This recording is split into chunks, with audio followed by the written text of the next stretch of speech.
수요 말씀 묵상, 오늘은 7월 17일 24년입니다. 함께 기도하시겠습니다.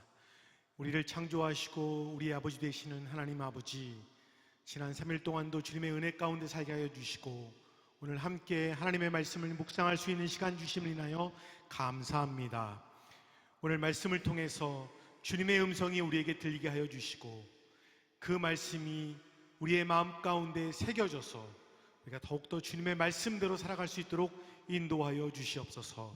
감사드리며 예수님의 이름으로 기도합니다. 아멘. 오늘은 야고보서 1장 19절부터 27절 말씀입니다. 함께 읽겠습니다. 내 사랑하는 형제들아, 너희가 알지니 사람마다 듣기는 속히 하고 말하기는 더디하며 성내기도 더디하라. 사람이 성내는 것이 하나님의 의를 이루지 못함이라.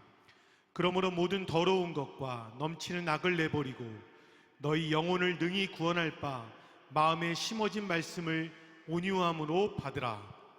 너희는 말씀을 행하는 자가 되고 듣기만 하여 자신을 속이는 자가 되지 말라.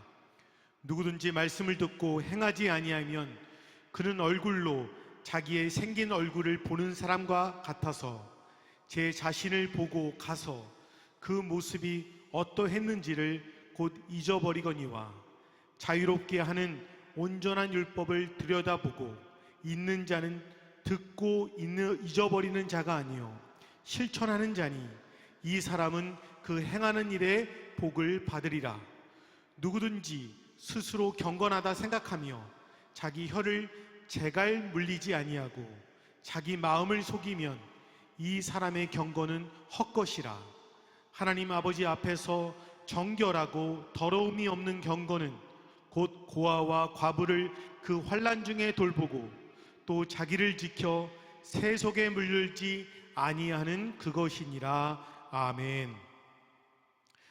한국 사람이 외국에 나가면 현지인들이 한국말을 아는 표현이 있다고 하지요. 그것이 무엇이지요? 빨리빨리입니다. 식당에서도 관광지에서도 한국 사람들이 빨리빨리를 외치는 통에 이 한국말이 이 빨리빨리라는 말이 다른 사람들에게, 외국 사람들에게 알려지게 되었습니다. 우리가 빨리 해야 할 것이 있습니다. 그것은 듣기는 속히 하라라고 하는 오늘의 말씀입니다. 이 말씀은 하나님의 말씀 듣기를 속히 하라는 것으로 해석됩니다.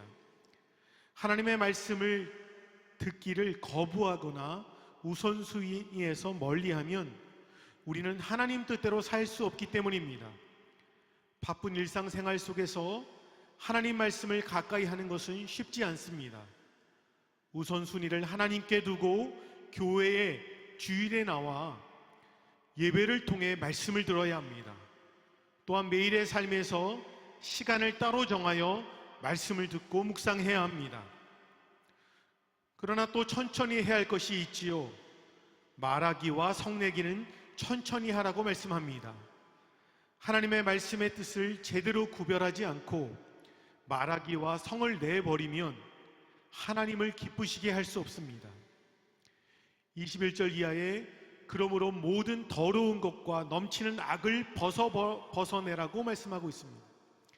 이 세상에 악이 얼마나 창궐합니까? 이런 세상에 살면서 우리는 악은 모든 모양이라도 버려야 합니다. 악이 넘치는 세상에서 악을 버리는 일은 우리에게 결코 쉽지 않은 도전일 것입니다. 우리의 힘으로, 결심으로, 인격으로 감당하기가 어렵습니다. 그러기에 우리 영혼을 구원할 말씀이 우리에게 임해야 합니다. 그때 하나님의 뜻이 깨달아지고 함부로 하나님이나 사람에게 말하거나 화내지 않을 수 있습니다.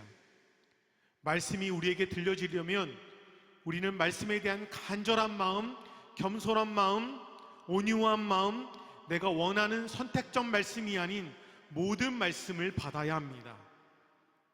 22절 이하에서 말씀을 행하는 자가 되고 듣기만 하여 자신을 속이는 자가 되지 말라고 우리에게 말씀하고 있습니다. 말씀을 행하는 자가 되려면 우리는 먼저 말씀을 듣는 자가 되어야 합니다. 말씀을 가까이 하여 읽고 묵상하고 암송하고 연구해야 합니다. 또한 설교 말씀을 잘 들어야 합니다. 말씀 들을 때는 핸드폰을 멀리해야 합니다. 설교 시간에 핸드폰 소리를 끄고 가방에 누워둬야 합니다. 또한 다른 생각을 하지 않도록 집중해서 말씀을 들어야 합니다. 또한 내가 오늘 말씀 속에서 은혜 받아야 되겠다라고 하는 강한 자세가 있어야 합니다.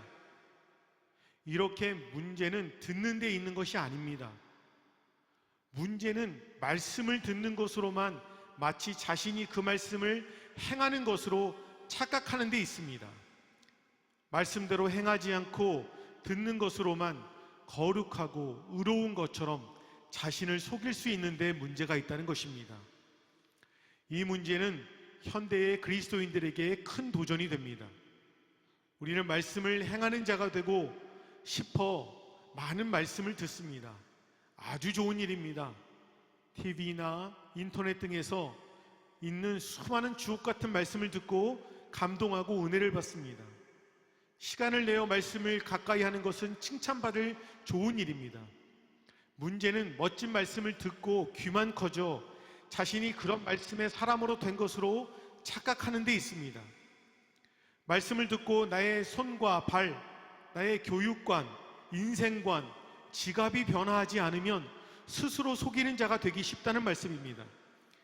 은혜 받고 감동받고 눈물을 흘렸으면 나의 삶이 반드시 변해야 됩니다. 변화되지 않는 감정에서만 머무는, 또한 지식에서만 머무는 말씀은 우리로 하여금 거울에 자기 얼굴을 보고 곧 잊어버리는 자라고 말씀하고 있습니다. 우리는 말씀이 우리의 삶의 전인격적인 말씀이 되기를 축복합니다. 말씀의 순종의 결과로 무엇이 나타납니까? 26절 이하에서 경건이 우리에게 나타난다고 말씀합니다. 경건의 첫 번째 표는 혀가 다스려진 것입니다. 모든 더러운 말과 불신앙의 말이 말씀으로 다스려지는 것입니다. 또한 고난을 겪고 있는 고아들과 과부들을 돌보는 곳으로 드러난다고 말씀합니다. 이렇게 경건은 다른 사람들과의 관계에서의 영역에서도 나타나지만 세속에 물들지 않는 거룩한 삶으로 드러납니다. 우리 모두가 말씀을 온유함으로 받아 주님의 기쁨이 되는 삶이 되기를 원합니다. 또한 먼저 말씀을 잘 듣기를 원합니다. 그 잘 들은 말씀을 실천하기를 원합니다. 말씀에 대한 순종의 실천이 결국 우리를 주님이 원하시는 거룩한 삶으로 인도하실 것입니다. 우리 모두가 그런 부르심에 합당한 삶이 되기를 주님의 이름으로 축복합니다. 기도하시겠습니다. 사랑의 하나님, 우리의 삶에 더러운 것과 넘치는 악을 버리게 하여 주시옵소서. 온유한 마음의 밭을 주셔서 말씀을 잘 받도록 인도하여 주시기를 원합니다. 그 말씀이 지적 만족과 감동을 넘어서 우리가 말씀에 순종하도록 우리에게 은혜 주시기를 기도합니다. 그리하여 우리 자신을 지켜 세속에 물들지 않고 우리의 입술로 죄짓지 않으며 더 나아가 사회적 약자들을 사랑으로 섬기는 참된 경건의 삶을 살도록 복을 내려 주시옵소서. 이번 주 나머지 3일 동안도 성령 충만하여 주님의 뜻을 이루기를 소원하며 예수님의 이름으로 기도합니다. 아멘.